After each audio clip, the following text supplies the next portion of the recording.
You see this cape that is, it's beautiful silk velvet that has, kind of a bark pattern that's been burnt into it. And then that starts to deteriorate, but as it's deteriorating, it's growing longer as well. And it just continues this idea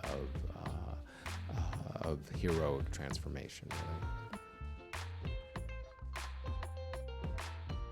All Hollywood movies obviously have costume designers, but most of them do not exactly become icons in their own right. Paul Tazewell is someone who has broken through when it comes to well-deserved recognition, most notably in winning an Oscar last year for his work on the Broadway film adaptation of Wicked. Back in 2021, he became the first Black man to be nominated for an Academy Award for Best Costume Design for Steven Spielberg's West Side Story, and his career spans over 3 decades designing costumes for Broadway, theater, dance, television, and film. He's been nominated for more Tonys than I can count on one hand, and won the Tony for Best Costume Design for the musical for Hamilton, and also for Death Becomes Her. That's correct. Oh my goodness, so many Tonys. How do you keep track? Most recently, he was also a guest judge on a Wicked-themed episode of Project Runway, and of course, the costume designer for the Wicked sequel, Wicked for Good, which comes out November 21st. Paul Tazewell, welcome to LAist. Thank you so much. It's great to be here. We're very excited for you to make time for us here. All right, so just to get this off of my chest, I was really nervous figuring out what to wear today. Oh. Do you hear that a lot from interviewers where they're like, please don't judge me or tell me how good I look? Every once in a while, yeah, but I don't judge at all. I mean, really, I use clothing to say something about who a person is, and, just how they present themselves, how they identify. So, I try to keep it real. Am I giving kind of good witch, bad witch? Should we just not even use those terms in real life? You're giving good NPR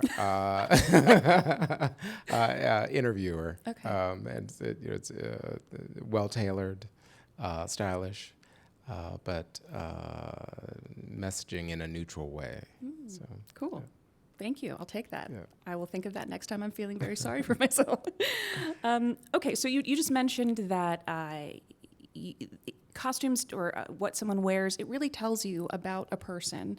Yeah. When you're first approaching a character, what's the very first thing you look at in your process in terms of sketching out your first outline or even just jotting down a few words? I would say I search for how I connect to the story.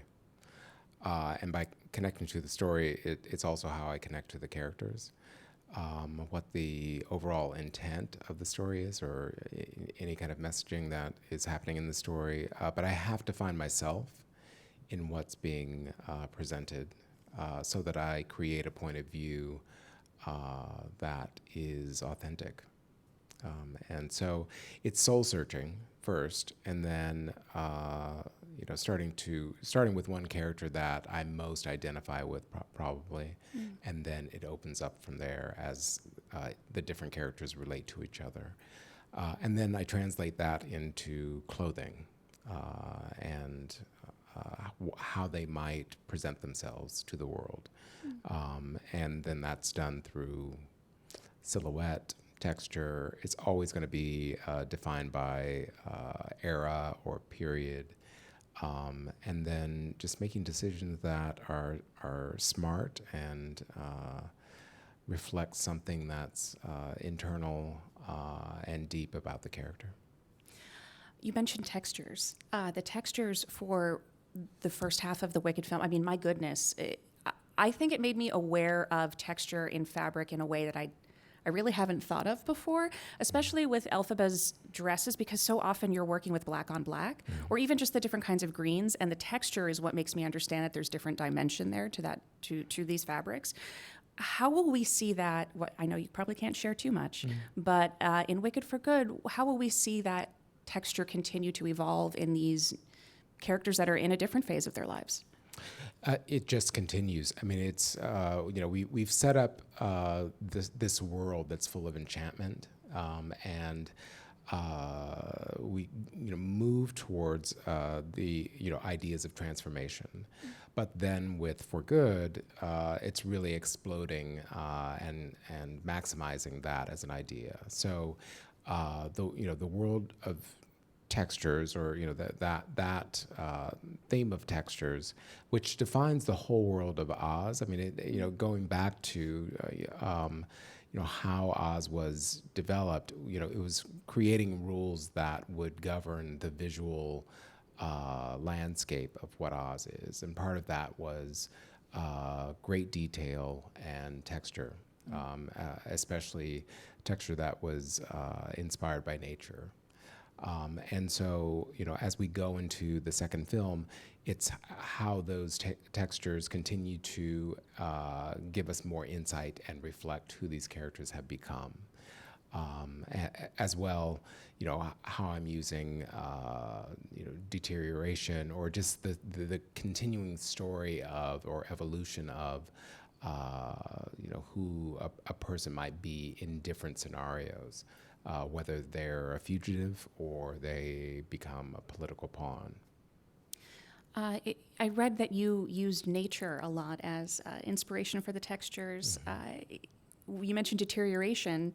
Is there kind of like an organic deterioration that we might see in some of these costumes? Absolutely. I mean, with Elphaba, I mean, what is so triumphant is, her capturing her power, and really taking hold of her identity when she jumps out of that window. She's completely committed to her role as, in some ways, as a hero or as a savior of the animals.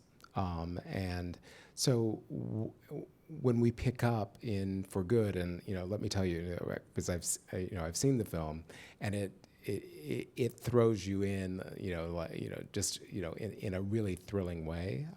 So you're picking right back up where you left off, and she has fled to a forest. She's taking care of herself. She's upcycling her clothing because she doesn't go back, and still continuing to refine who this image is of a wicked witch, as she's seen and as she wants to empower herself. And part of that is by leaning into this silhouette that was set up, it's nostalgic of the Wizard of Oz film from 1939. And also, how that transforms into a more modern idea of womanhood and agility. She leans into her pants, her trousers, because they make her, allow her to be more active.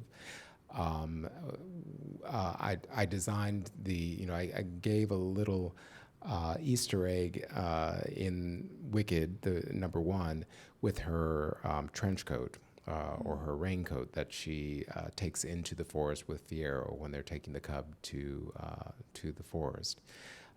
So that same raincoat she upcycles into her dramatic coat, overcoat, her superhero coat. But we see the wear and tear of riding through the air, all this time that's passed. And we see that how the textures have organically shifted and changed, and we can continue to see the deterioration of her clothing to the point where towards the end she's shedding who that persona has been, because it's no longer necessary, and so we see a full evolution of her emotional arc as reflected in the clothing. I have to ask, I rewatched recently, there was that very poignant moment when Glinda takes that piece of fabric down, and it's kind of dusty, and then wraps it around Elphaba to keep her warm because she knows she can't go with her. And it's very beautiful. Do we see that cape anymore? Oh, absolutely, and that's part of the look or costume that deteriorates. I mean, we see how it magically transfer. It gets longer, because it just her whole silhouette becomes more dramatic. You see that reflected in her hat, and that it sizes up just a bit so that it's a little bit more reflective of the original Wicked Witch of the West. But I thought I noticed that. I was like, did I imagine that? With that, though, it gives her more presence. I mean, it becomes more striking, more just more dramatic. And the same with her coat and with her cape as well. So you see this cape that is beautiful silk velvet that has kind of a bark pattern that's been burnt into it, and then that starts to deteriorate. But as it's deteriorating, it's growing longer as well, and it just continues this idea of heroic transformation, really. Wow. You have a history with this universe of storytelling going back to when you were quite young. 16, is that right? The first time you did a production? For the Wiz? For the Wiz, Yes. yeah. I'm thinking about the whole Wizard of Oz universe in general. Yes, absolutely. It's been a part of my life for quite a long time. And, as you said, since 16. I mean, when I was, 7 or 8, maybe even earlier, we would watch the Wizard of Oz film every Easter. And that was, hugely, influencing in just how I see fantasy, how I design now, just how I reinterpret magical moments like going from sepia into color. That you see in the Wizard of Oz, the original Wizard of Oz film. It's capturing those those ideas, that way of storytelling, and then figuring out how can I use the same energy in a different way and still give that moment for the audience. It kind of entice that same kind of reaction. Well, you do this. You seem to take the magic of a simple piece of fabric that can do so much on a stage, and then still translate that onto film when you do kind of expect there to be all of these effects and post-production. For example, I think at the very beginning, when Elphaba's mother takes off the upper part of her red dress, and all of a sudden she's very saucy, very quickly. And it's such a quick costume change. But there is this... there's this like simple magic that I love about theater that you are bringing into the stage, bringing onto the screen. And is that something you do intentionally because you have such a strong background with live performance, or how do you do that? I think that I've grown to use, because clothing is my language. Clothing is the medium that I have to tell stories. So I'm always looking for ways to say more about a moment, and like as you pointed out with Mrs. Throp. I mean, she's meeting her lover. She starts the scene with her husband. Her husband leaves, and then she's meeting her lover and letting him in. And I'm thinking, okay, so how can I use this woman who is, essentially she's using a drug that she's been given from her lover. So that was the reason that I dressed her in red like a poppy, and she's got design elements that continue that. I mean, the kind of pleating that we use in the skirt, the ombre of the skirt, like a petal. Also, the peplum, it leans towards being like a poppy.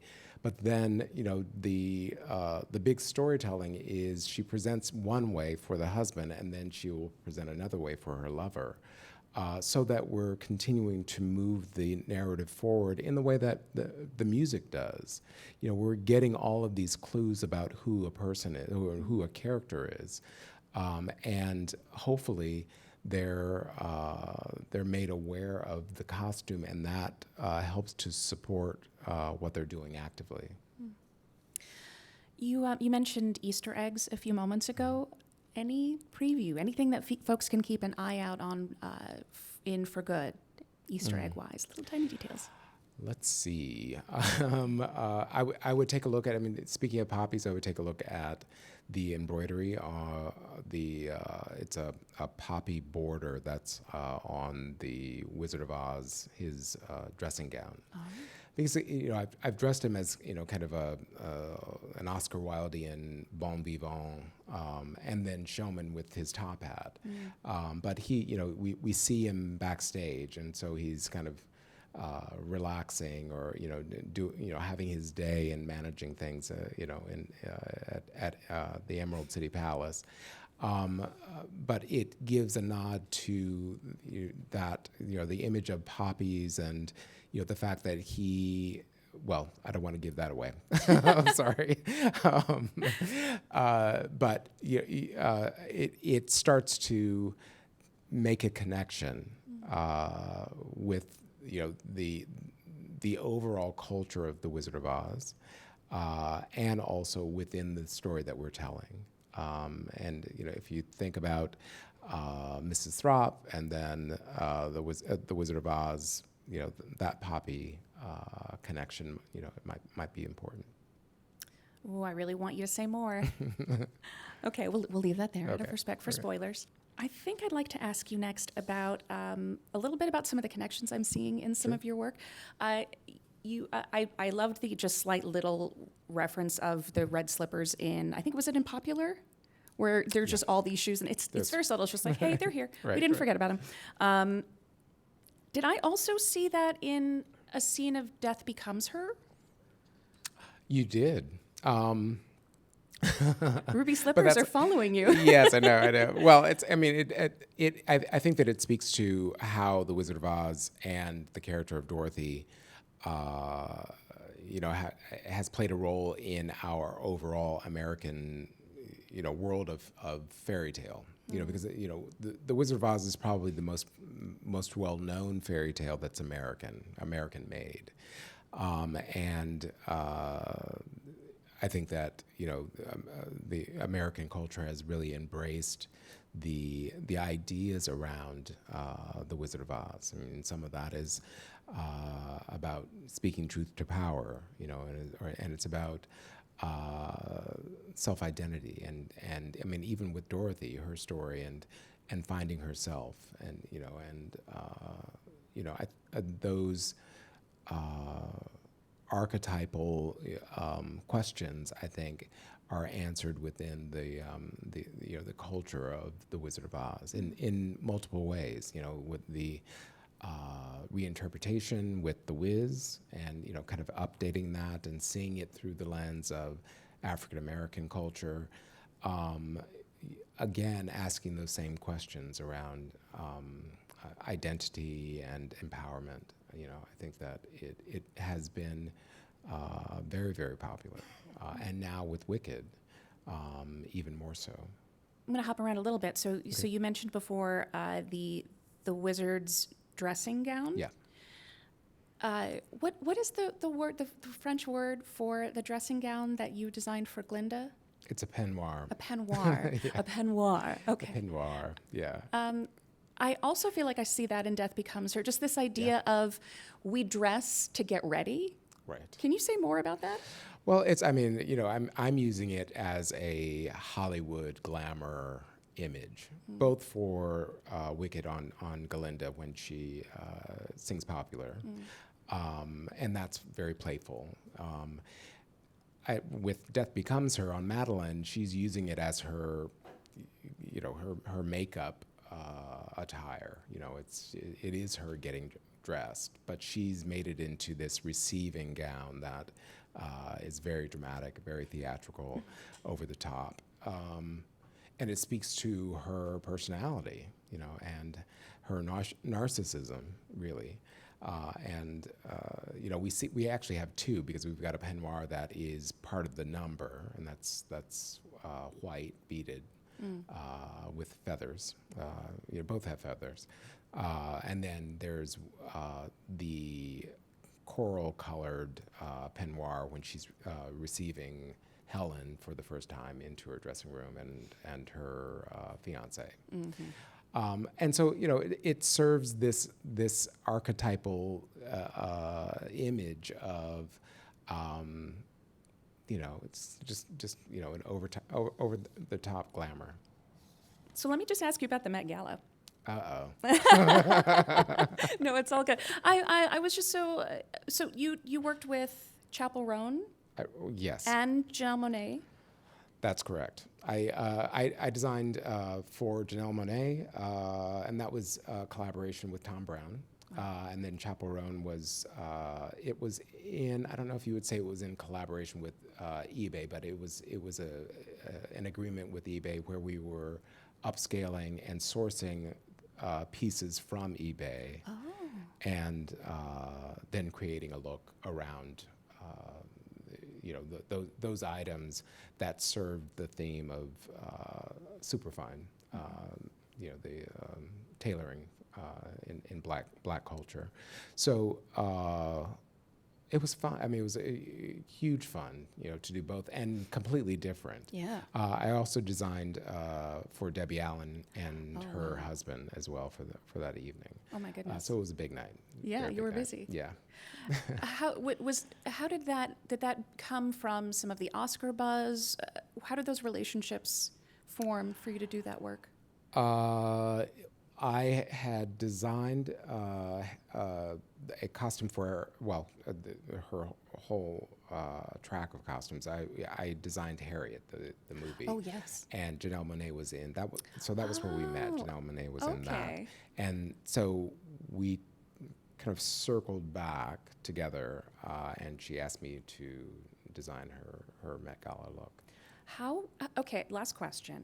Because that's a really good example of a look that, how does that hang on a body? It looked like a painting in 3 dimensions. You're always making costumes, even for screen, that people can move in, that they can live in. Absolutely. I mean, it's so very important because it has to function. I always say that a costume isn't really complete until it has the actor inside or wearing it, and they're in movement, they're in motion, and that's what brings a costume to life, and that is actually what defines what I do. For it to hang on a hanger, it doesn't. It's lifeless. It's dead, and it doesn't show why it's made the way that it is. For the Met Gala piece for Janelle, it was, those contrasts of color really play a big role, as well. The tailoring, the fine tailoring that Tom Brown is known for, and then how Janelle wanted to be sculpted, as well in space.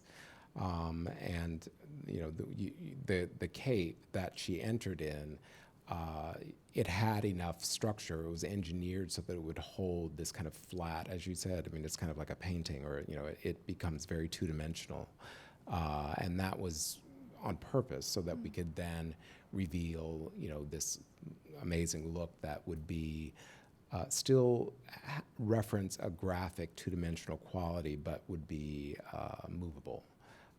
But I'm well versed at dance and choreography. I studied dance when I was, back when I was 16, when I was designing The Wiz. So it's in my blood. It's in my bones. I mean, understanding how a body moves through space, and then how clothing or fabric extends that motion, and then having it say something, and again, create an energy and excitement for an audience as they're watching it. Paul Tazewell, thank you so much for making time. It's been a pleasure. Oh my gosh, thank you for having me. I really appreciate it. Wonderful.